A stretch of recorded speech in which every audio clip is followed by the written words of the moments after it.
सात संगत जी, प्यार से कहिए धन निरंकार की। सात संगत जी, कुछ लोगों को भ्रम है पितर पक्ष में श्राद्ध करने से पूर्वजों के पास पहुंचता है। गुरु ने भ्रमों से दूर किया है। जीते जीत हम उनका सेवा नहीं कर पाते हैं और मरने के बाद उनका श्राद्ध मनाते हैं। महापुरुषों, गुरु ये आदेश नहीं देता है कि श्राद्ध आप घर पे 7 लोग को बुला लो, 5 लोग को बुला लो, प्रसादी करा दो, लंगर करा दो भवन में। गुरु ऐसा नहीं कहता है। श्राद्ध माँ बाप को जीते जीत जितना सेवा कर लो, मरने के बाद श्राद्ध उनके पास नहीं पहुंचता है। एक गुरु नानक ने खुद इसको भ्रमों से दूर किया। गुरु नानक के जमाने की बात है।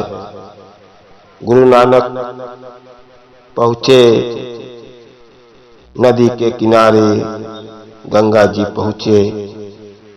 सभी लोग पूरब की तरफ करके अपने पूर्वजों के लिए जल चढ़ा रहे थे। वहां पे पंडित भी था।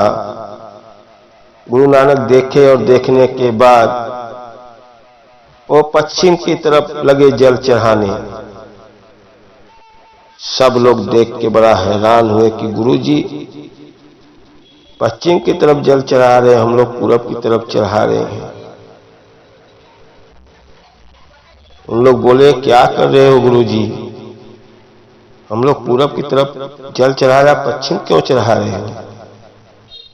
गुरु नानक ने बोला, आप पूरब की तरफ क्यों चढ़ा रहे हो? बोला, हम पितरों को श्राद्ध दे रहे हैं। पूरब की तरफ करते हैं कि सूरज की ऊपर कई कोस स्वर्ग में हमारे पितरों बैठे हुए हैं, उनको मैं श्राद्ध कर रहा हूं।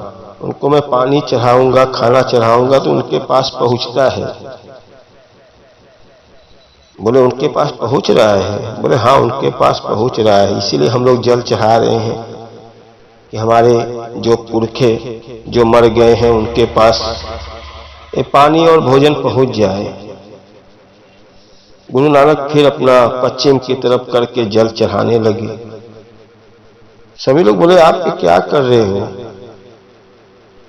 कर हमारा खेत कई कोस दूर पश्चिम की तरफ है और उसमें धान लगाया हूं, सूखा पड़ रहा है और सूखा पड़ रहा है तो मैं यहां से जल चढ़ा रहा हूं कि वहां जाके खेतों में पानी मिल जाए।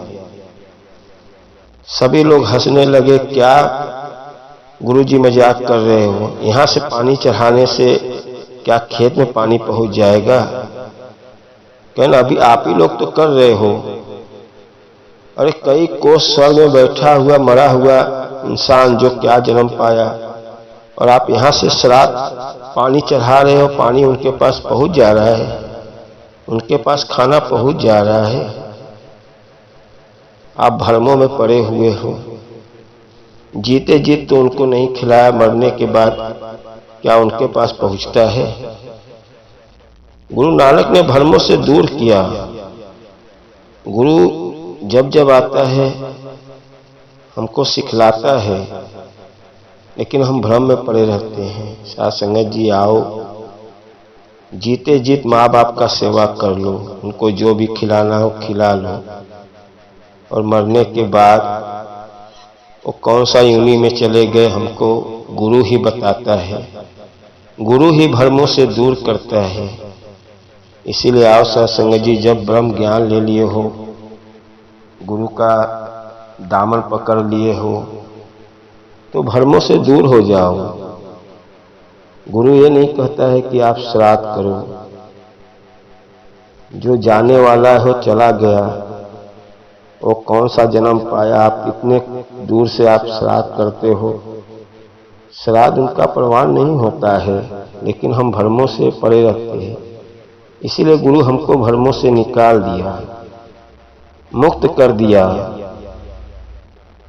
साथ संगत जी, जब हम ब्रह्म ज्ञान ले लेते हैं तो हमको मालूम है ये जन्म मरने के बाद किस योनि में चले गए, कौन सा कर्म किए रहते हैं और हमारा जन्म क्या होता है।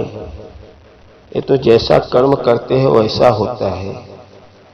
इसीलिए गुरु का सहारा पकड़ो। गुरु जो जो आदेश देता है उनका पालन करो और भ्रमों से मुक्त करो।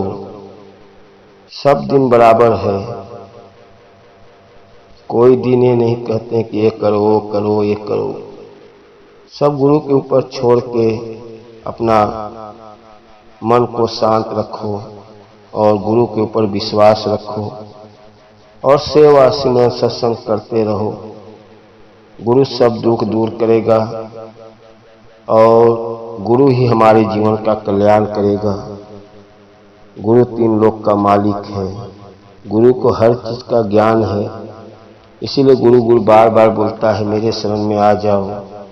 जब गुरु के शरण में चले गए तो आपको सब ज्ञान हो गया है कि ये पितर और श्राद्ध उनके पास परवान नहीं हो पाता है। ये तो अपने आत्मा को बस एक शांति देते हैं। अरे जीते जीत उनको जितना सेवा कर लो उतना ही आपको फल मिलेगा। आओ सत्संग जी, दास से कोई गलती क्षमा करना और हमेशा सदगुरु माता जी के चरणों में लगे रहो और प्यार से कहिए धन निरंकार जी।